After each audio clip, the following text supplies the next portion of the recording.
They said the Caldwell name was untouchable. They said his empire stretched so far that even the stars bowed to him. But in one night, one fragile step on a ballroom floor, everything changed. A billionaire's fortress cracked. A forgotten boy was seen, and the kindness of a waitress nobody noticed lit a fire that billions could never buy. This is the story of Richard Caldwell, a man who owned the world, until he discovered what it truly meant to live. The Caldwell Towers stood like glass giants piercing the clouds, monuments of ambition and arrogance. In their shimmering windows, the city's lights danced, but behind them lived a man untouched by joy.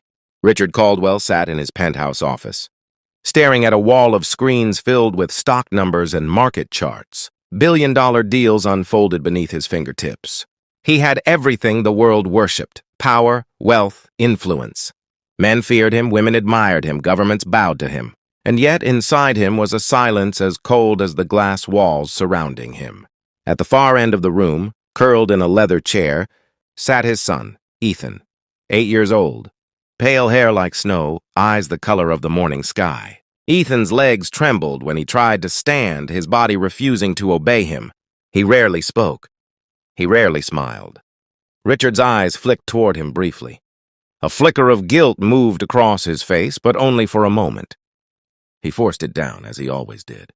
"He is my son," Richard told himself, "but he is also my weakness." And Richard Caldwell could never afford weakness. The Grand Regency Hotel was preparing for the annual Caldwell Foundation Gala, a night of golden lights, crystal chandeliers, and power disguised as philanthropy. Every senator, tycoon, and celebrity would be there. For Richard, the gala wasn't about charity. It was about image. Deals were struck in champagne toasts.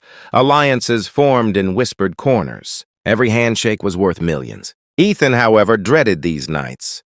He would be dressed in a miniature tuxedo, seated beside his father like a fragile ornament, silent, invisible, forgotten.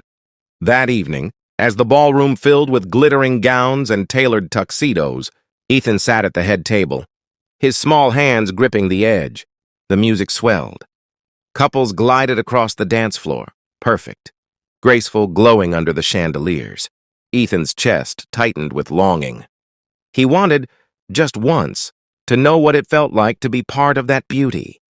But he couldn't. His legs betrayed him. His father would never allow it. And then she saw him. Her name was Amara. She carried a tray of champagne flutes, weaving between tables with quiet grace. At 27, life had not been kind to her. She worked 3 jobs, her dreams buried beneath bills and survival.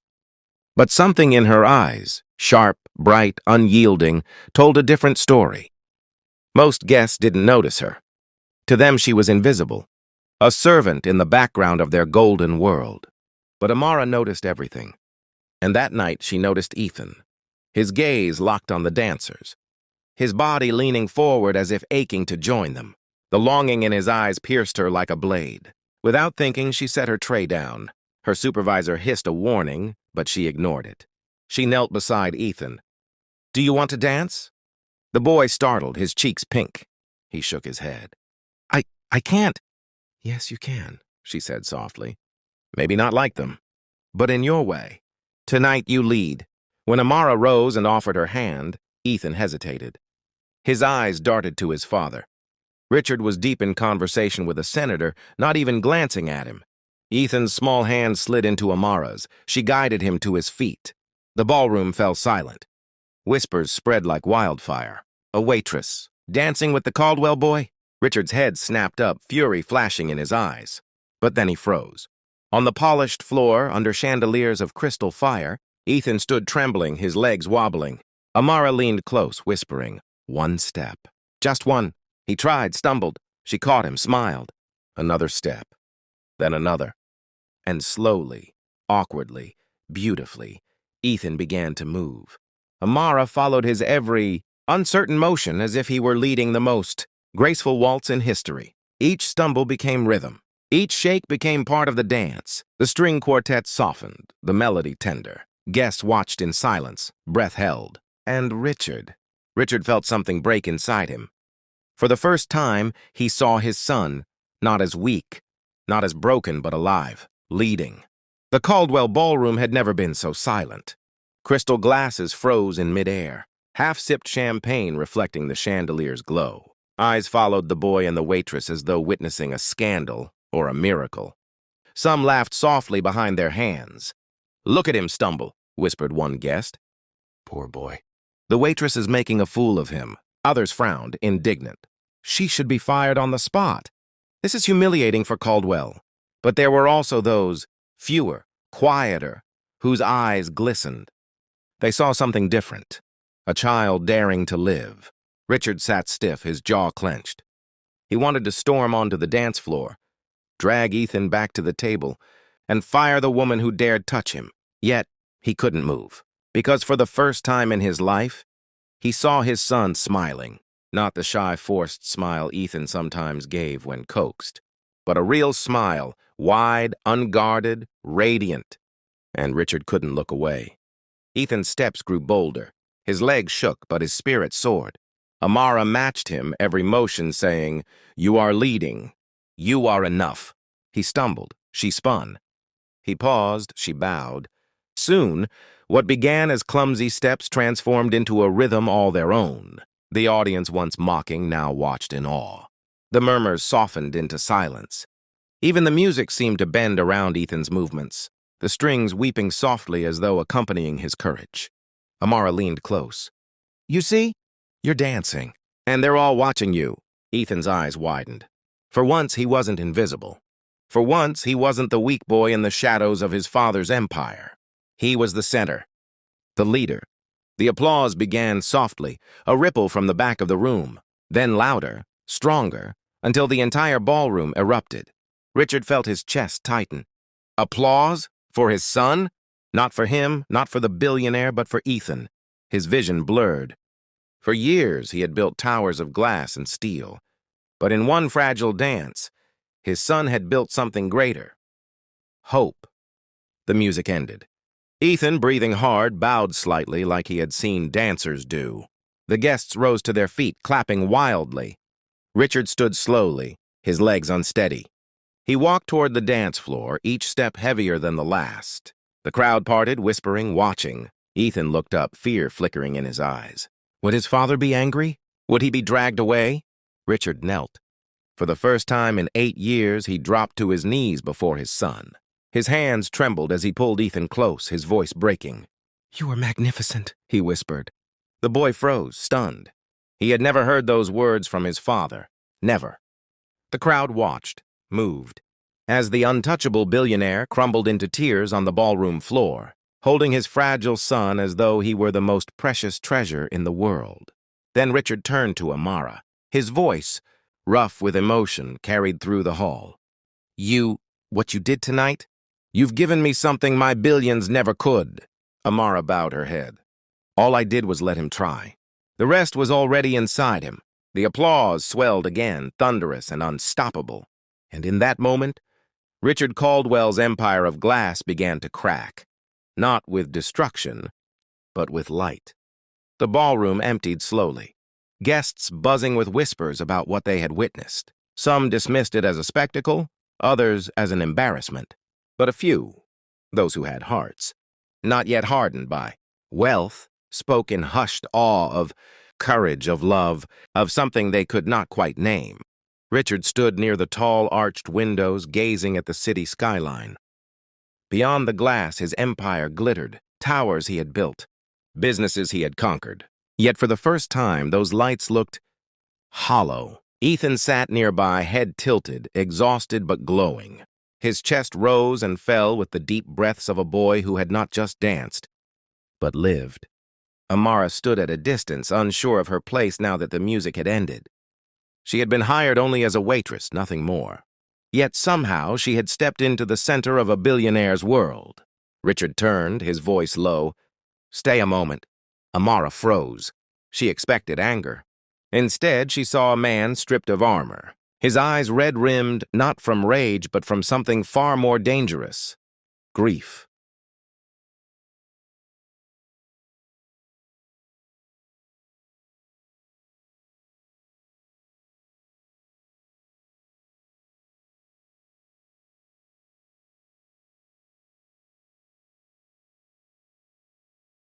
"Why did you do it?" he asked. Her voice was steady. "Because he wanted to try. No one ever let him." Richard swallowed hard. The words pierced deeper than any insult. He had built walls around his son, thinking he was protecting him.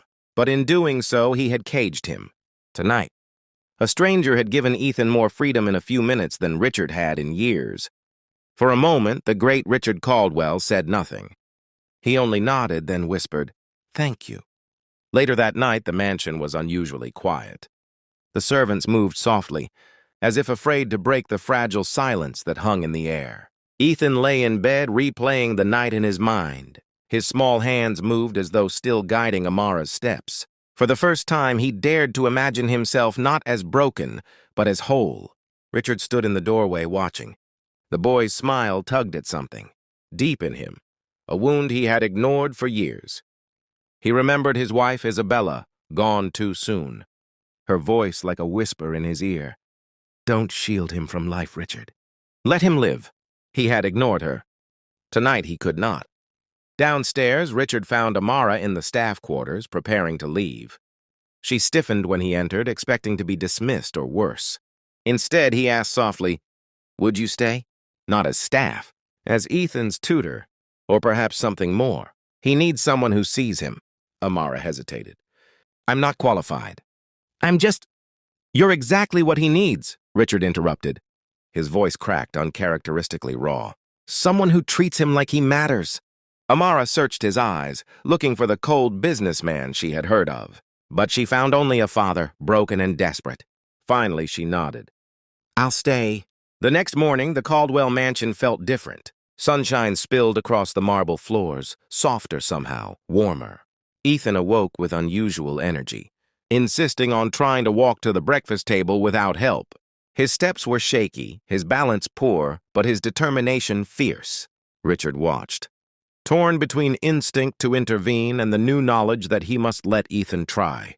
Amara stood by the boy's side, encouraging but never overtaking. When Ethan finally reached the table, sweat beading his forehead, Richard felt a surge of pride so sharp it hurt. The empire outside his windows still waited. Meetings, markets, deals worth millions. But for the first time in his career, Richard Caldwell was late for work. He didn't care, because what he had witnessed wasn't just his son's small victory.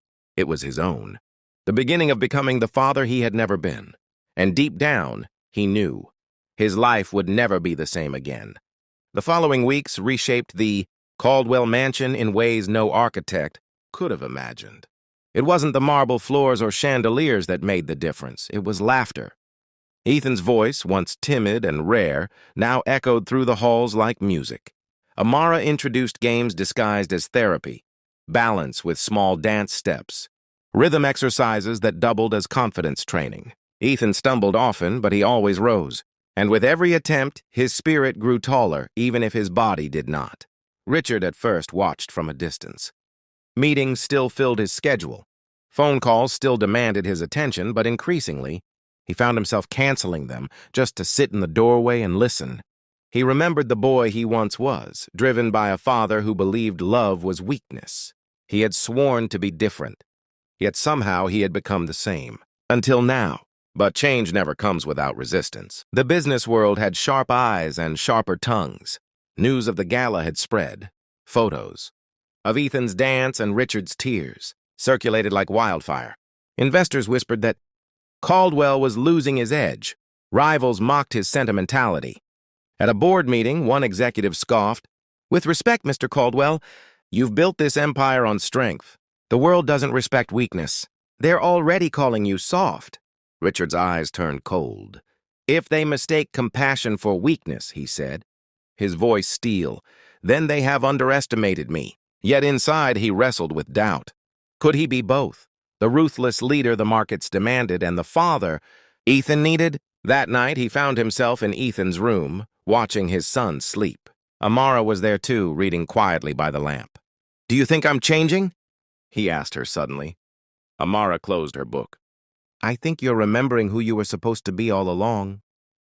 The words struck deeper than any market report. As weeks passed, whispers turned into headlines. The billionaire with a heart, from iron to flesh. Caldwell's transformation. Some praised him. Others mocked him. Richard was invited to charity events he had once ignored. Reporters begged for interviews. Activists wrote to him, asking him to champion causes for children with disabilities. At first, he resisted. He wasn't ready to put Ethan in the spotlight. But then Ethan himself surprised him one morning. "Dad," Ethan said softly, "can we help other kids like me?" The question shattered whatever doubts remained. For all his billions, Richard had never felt so humbled. His son, who had once been hidden from the world, now wanted to change it. And Richard realized this was no longer just about his redemption. It was about legacy, not of buildings, but of lives touched. It began with something small, a walk in the park. Ethan had begged for it. "Dad, I want to go outside. Not just in the garden, where other kids go." Richard hesitated. For years, the world had seemed too cruel, too ready to laugh at Ethan's unsteady gait. But Amara's steady gaze reminded him protection was not the same as love. So one crisp Saturday morning, Richard, Ethan, and Amara walked into Central Park. The city buzzed with life. Joggers, street performers, families with children racing down paths. At first, Ethan clung to Amara's hand, nervous under the stairs. But then a boy with a soccer ball ran up. "Want to play?" Ethan froze. Richard's chest tightened, ready to intervene. But Amara squeezed Ethan's hand gently. "Go on, just try." Ethan nodded. His kicks were awkward, his balance shaky, but the laughter that followed was pure. Other kids didn't mock. They adjusted, slowed the game, cheered him on. And Richard, standing under the trees, realized something extraordinary. The world wasn't always cruel. Sometimes it was kinder than he had ever dared believe. While Ethan blossomed, Richard's empire trembled. His rivals grew bolder. "Caldwell is distracted," one CEO sneered during a press conference. "He's trading boardrooms for playgrounds." Stocks dipped. A merger he had been pursuing collapsed. Investors demanded answers. Richard sat in his office, skyscrapers rising around him like cold steel giants. For the first time, he wondered if his fortune was worth the chains it placed on his heart. That evening, Ethan burst into the office, tugging Amara behind him. "Dad, you missed my new step. I can spin now." The boy twirled clumsily, nearly falling, but his laughter filled the sterile room. Papers, contracts, and profit margins suddenly looked meaningless. Richard lifted his son into his arms, ignoring the phone buzzing with Wall Street's panic. "You're the best deal I've ever made," he whispered. One evening at a private gala, a rival magnate named Victor Hale approached Richard with a glass of wine and a serpent's smile. "You've gone soft, Caldwell," Hale said smoothly. "The markets smell blood, but I can help. Step aside. Let me absorb parts of your empire. You'll still be rich, richer even, and free to play house with your crippled son." The words stabbed like a blade. Richard's fists clenched. But before he could speak, Ethan's small voice came from behind him. "I'm not crippled." The room fell silent. Ethan stood beside Amara, trembling but defiant. His chin lifted high. "I danced," he said, his voice stronger than it had ever been. "And I'll dance again." "Don't call me that." The guests stared, stunned. Richard's eyes burned, not with shame, but with pride. He turned to Hale, his voice low and lethal. "Touch my son with your words again," he growled. "And I will bury you, not with money, but with truth." For the first time in years, Richard felt not like a businessman, but like a father ready to wage war. Richard Caldwell had always been known for control. Every investment, every merger, every decision was calculated to the decimal. But Ethan's laughter had loosened something in him, something wild and unpredictable. When the board demanded he cut back on distractions, Richard shocked them. He announced a foundation in Ethan's name, dedicated to helping children with disabilities explore the arts. The room erupted in protest. "This isn't business, it's charity," one director snapped. Richard's eyes narrowed. "It's legacy." Stock prices dipped further. Rivals smelled weakness, but Richard didn't flinch. For once, he was willing to gamble, not with markets, but with his own heart. One evening, after Ethan had fallen asleep, Richard found Amara on the balcony gazing at the city lights. "You've changed him," Richard said quietly. "And me. But why? Why did you help us?" Amara hesitated, her eyes glistening. "Because once I was Ethan, not physically, but invisible. poor, forgotten. My father worked himself to death. My mother cleaned houses. No one ever told me I could lead, until one teacher believed in me. Just one. Her voice broke. I promised myself I'd be that person for someone else. And then I met Ethan. Richard stared at her, struck silent. This woman, dismissed as a waitress by his world, had more power in her kindness than any billionaire in his circle. Then stay, he whispered. Not because I ask. Because Ethan needs you. Amara turned to him, the city reflecting in her eyes. I'll stay. For him. Trouble deepened.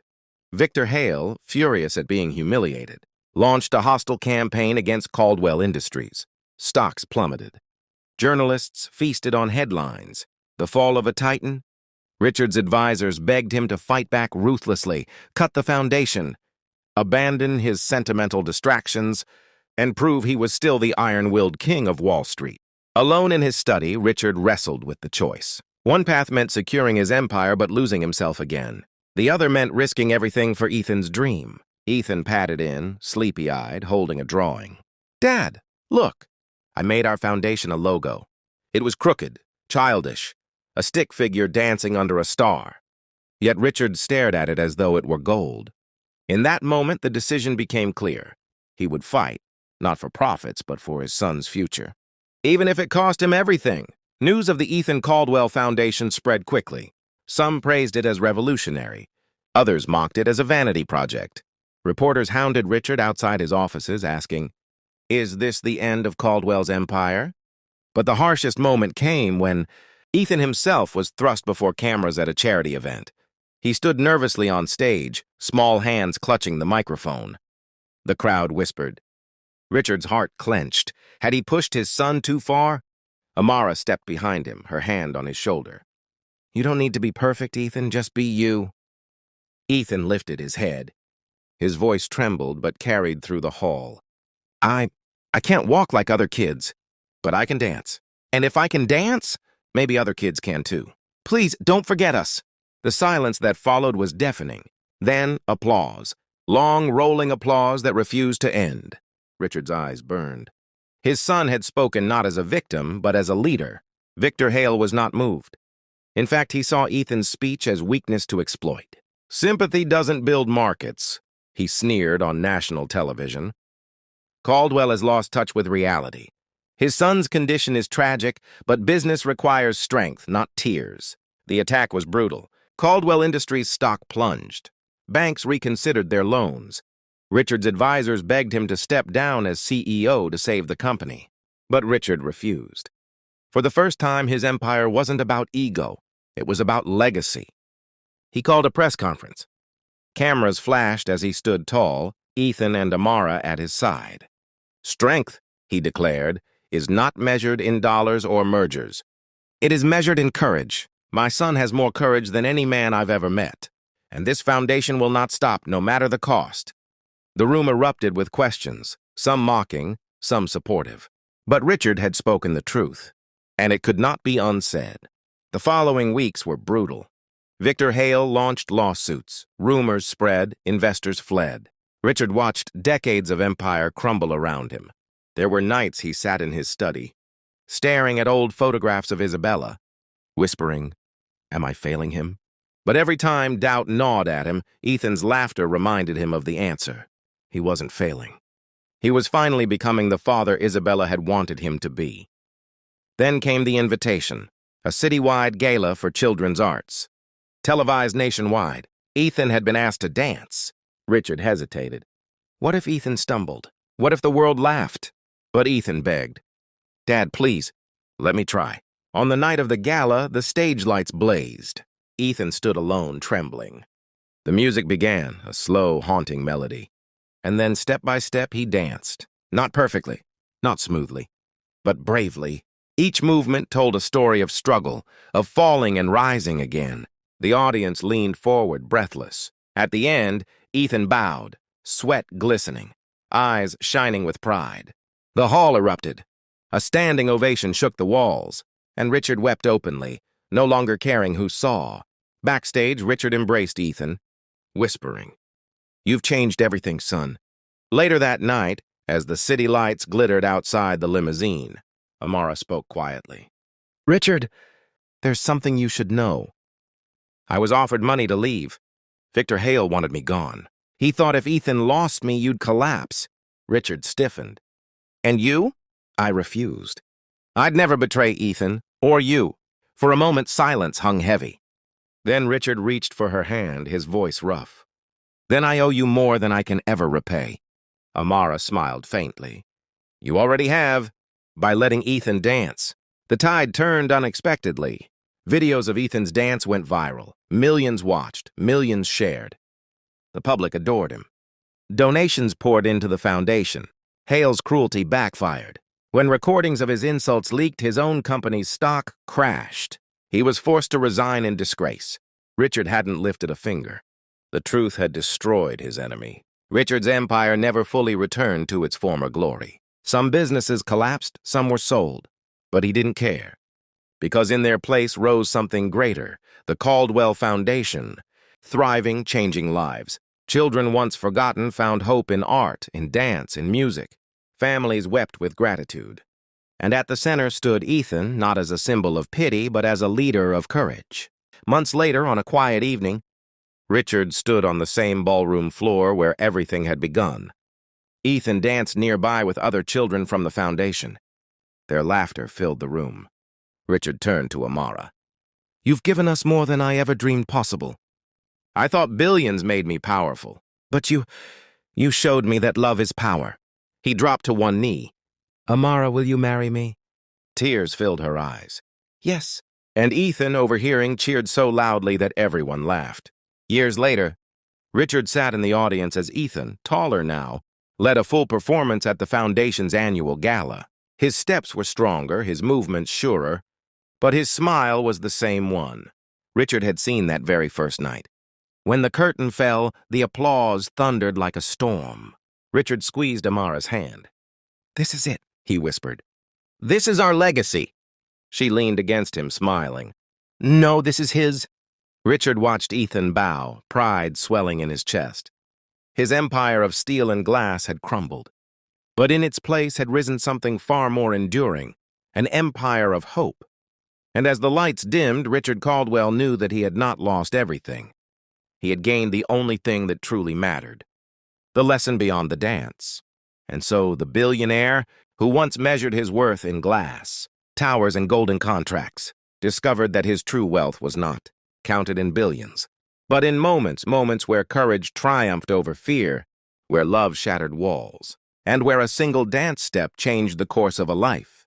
Richard Caldwell's empire of steel may have cracked, but in its place rose something greater, a legacy of hope, carried forward by his son Ethan and nurtured by the quiet strength of Amara.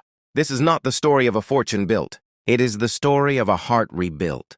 Because in the end, power fades, riches vanish, but the impact of love, the courage to believe in another, lasts forever. Sometimes the greatest empires are not built with money, but with moments that change us.